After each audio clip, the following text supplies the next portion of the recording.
Hey friends, Pastor Andy here. Welcome to Making It Simple. We're going to wrap up our teaching today in the storm, and I pray that it's been a blessing. I've had some great comments and feedback on this particular teaching, and I pray that it's been a blessing to all who have listened. And I would encourage you, share it with somebody. How this thing works, of course, it's all about repetition, sending it out, letting people know, sharing the link, liking the page, whatever. None of those things cost anybody anything. And all it does, I'll just be really transparent. My goal with all of this is just to provide an avenue for people to hear the simplistic, beautiful truth of the gospel. That's it. I have no desire to be any more than what God has called me to be. It's not about getting attention for myself. It's about sharing the truth. You see, a lot of people, and I don't want to be critical and I don't want to point fingers, but a lot of people, they do some things like this similarly. Some of them for shock value, to get attention, and others for different reasons. But see, this is not about trying to give you some great wisdom that I think I have. It's not about that. It's practical application.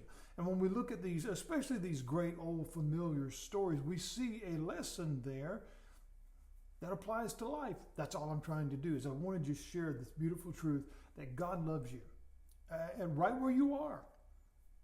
But as I always say, He loves you too much to leave you there. So I hope as we wrap this up today that you'll go back. This is be the 8th part.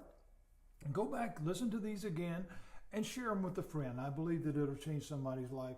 We left off yesterday, and Jesus and Peter have come back. They're walking back toward the boat on the water.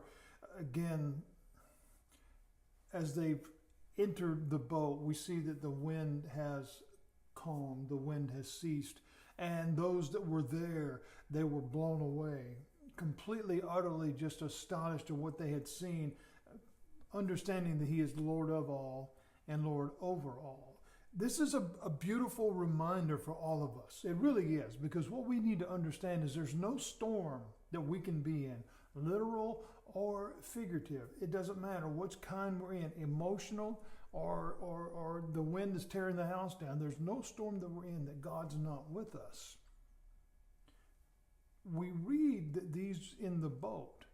Now think about that for a minute. These that were in the boat, they never got out of the boat.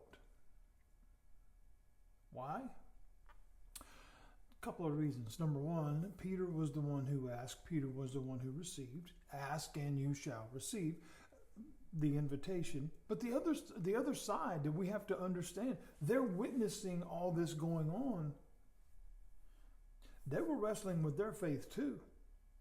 What do we do? How does this work? I mean, the wind is blowing and the waves are crashing, and we're going to turn over. They were in that same storm. They were battling that same emotion. In the storm, friends, that is where we find out exactly how strong our faith really is. That's the bottom line. It's like Andre Crouch wrote years ago, if I'd never had a problem, I wouldn't know God could solve them. I'd never know what faith in God could do. Are storms fun? No. I'm going through one right now, personally, myself, and it's not fun at all. It's a battle, not only a battle for your mind, it's not a battle for my soul anymore, because God's got that. But the mind and the emotion, the battles that we face every day, they can be difficult. So we find these ones in the boat. That's exactly where they were at. And they were dealing with this emotional battle. But it's there that we find out how strong our faith really is. We read here that as he entered the boat, he's back with Peter and the wind has ceased. We read that they worshiped him. Let me just tell you this way. It was not because now the wind was calm. Now one may say, well, the relief was there, so now we can... No, that is not why they worshiped him. It was not because the wind was calm. It was now because there was an absolute assurity that they knew the calmer. In other words, there is no question now as to who this is. Zero question. And in fact, we read that they said truly, which means absolutely no doubt. There's zero question about this. You. So they're speaking to Jesus. So we have to look at this word by word. Truly, no question about it. You, that's singularly. Doesn't involve anybody else. It's not pointed toward anybody. It's singular. You are. Now that word's important because that word presents the affirmative. That word tells us, okay, what I am stating and how I am stating it, who I am stating it about, there's no question. So truly you are, that's the affirmative, the. Now that is singular because the difference between the word the and the word a, while a letter, but indeed a word, is very different because a gives us the indication that there's more than one. But the solidifies it's that. There is no other. The. You are the Son of God. It wasn't because the wind was calm. It's because the calmer, the one who is able to calm, is now clearly known. And there's no doubts about it.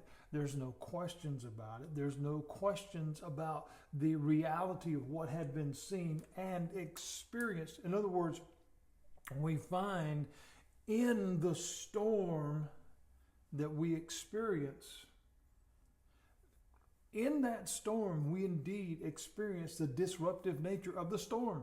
The wind was blowing. The waves were crashing. That's the reality of a storm. But it is also in that storm that we experience the power and presence of God. That is what they saw. That is what they walked away with. And that is what I want you to take away from the entire teaching of this in the storm. Because it is there that we are allowed to have the ability to fully recognize, without a doubt, to fully recognize who He is. And that it removes the doubts. It removes the questions. While there will always be questions about things that we don't understand, we don't have to question the reality. And so here, the witnessing of Jesus walking on the water, Jesus saving Peter, Jesus allowing Peter to walk on the water, Jesus calming the wind and the waves, all these different things were visible. They were there. You could see it, you could touch it, you could experience it. In the storm is where we find our faith. In the storm is where our faith is tested and grows. So as we look and have looked extensively at this very, very familiar story, we've all heard the story about Jesus walking on the water. I hope you never look at it again the same way. Because I want you to put yourself there. I want you to understand the reality of this, not only as the account is written, but the understanding of what it means. Okay, it's not just for the supernatural cool Bible story. No. There's a value of this because it involves you. It involves me. We clearly see, without a question, that our call in this life is to step out in faith, even if the storm is active. Our call is to step out in faith, especially in the storm. I've said this recently, and I'll just say it again. You did not receive today because you needed another day. You received today because someone needs you. Step out in the storm. Let your faith grow. Trust Him. Stay focused on Jesus and not what's trying to pull you under.